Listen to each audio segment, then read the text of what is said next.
Welcome to the Automotive Life, everyone, and today we're having a look at the Alfa Romeo Mito QV. And on this channel, I don't really like to talk too much about styling on vehicles because it's such a subjective thing. You either hate a car or you love it.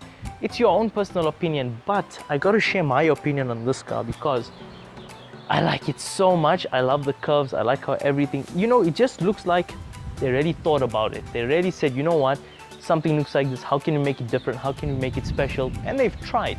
Regardless of whether you like this car or not, as in the looks, you gotta admit it is different, and they really did try to make it stand out, and I think that they did, especially kind of, by the bonnet. It looks kind of like an F12 shape, which reminds me of some type of underwear, but it's nice, it's Italian. That's what they're known for, being spontaneous and a little bit crazy. We move on to the back of this car. Let's check the boot on this thing. Obviously, this is a pretty small car, so it should have a pretty small boot. There's no button to open it underneath. You press the badge, but obviously it has to be unlocked first. If you don't unlock it, then you're not going to do anything. So unlocked, press the button, open it up, and then it's a decent sized boot, like the opening of it is kind of tight, but then it goes really deep inside. Yeah, okay, let's move on from this.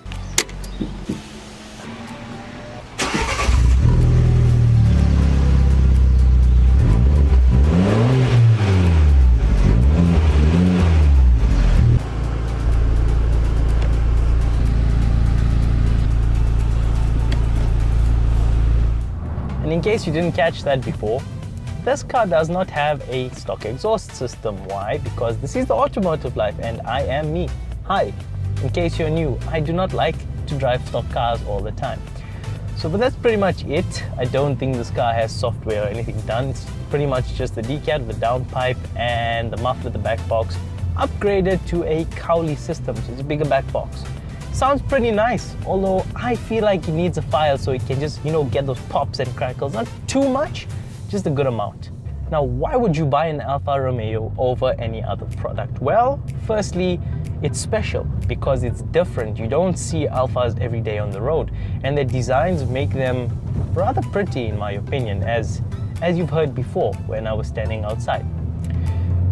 And, well, that's not really the main reason why you'd buy an Alfa Romeo. Good reason, but not the main reason. Petrol heads love Alfa Romeos. Why do petrol heads love Alfa Romeos? Because they say they drive superbly. There's something different about Alfa Romeos.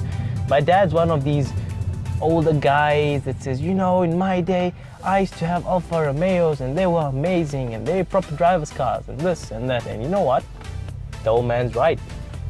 It's different because you think this car has the same engine as many other cars. It shares components with other cars. You think it's going to be a mix and match of something, and it's going to be like, oh, this is nice, but we've been here before. But it's not like that. It's different.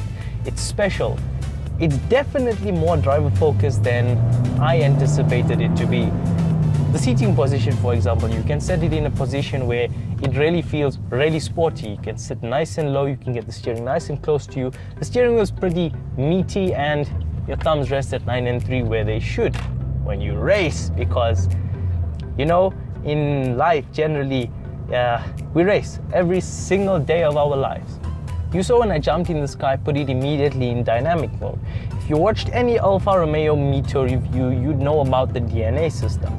DNA is for dynamic, N is for normal mode, and A is for all-weather mode.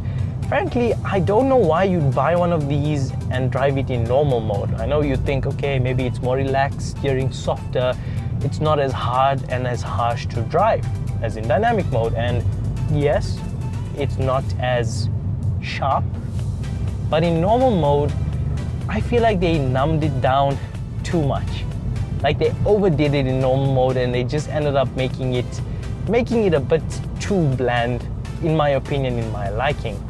So this car, I only drive it in dynamic mode. Even when I'm driving nicely and normally, I need it in dynamic mode because the throttle's just too numb in normal mode.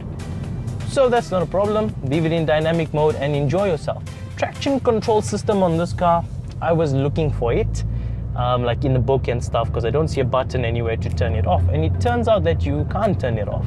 It has a traction control system built in where it basically lets you have a decent amount of slip, but then it kicks in if it feels like the wheels are spinning too much, and you can't turn that off.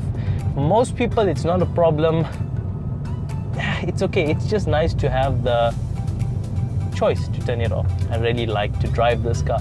You know, some cars, when you jump in and you drive them, they make you feel happy and they make you feel special. And this car is definitely one of them. It's an emotional car to drive. The throws are nice and short in the gearbox, so when you're on it, you know there isn't really much time to waste in between gears.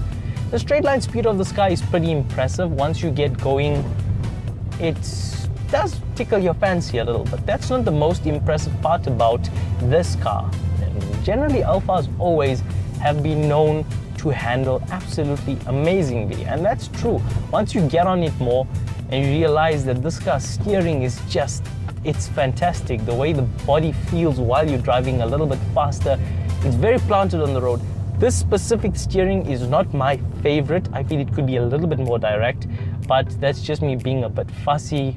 I don't get as much feedback through the steering wheel as I'd like, but I mean, it's more than good enough for most people. It's really hard for me to fault this car besides that normal mode. That's so boring. I guess maybe the seat belts are a little bit of a stretch when you get in, like to reach to get there. Maybe I'm getting old now, but I feel they're a little bit of a stretch. Interior of this car, I actually like it. I like the layout of it. It's nothing really special. It's just, it works, you know. This is the oldest spec interior, so it doesn't have the LCD screen and that. You can see it's a little bit outdated, but it is a little bit of an older car.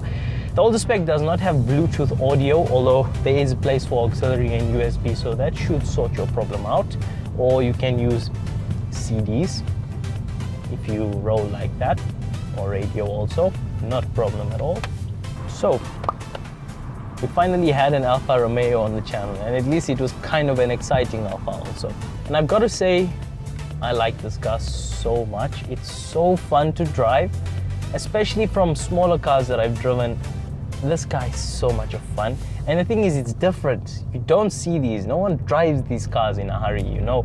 And reliability is good on them also. This is not 1975 where your Alfa Romeos were known for giving absolute horrible maintenance. And this is not like that. This is 2018. Well, this is a 2012. But they're actually reasonable cars. I mean, all cars have their issues, but generally you shouldn't be spending too much of money on these cars if you look after them. So maintenance-wise, it's really nice actually.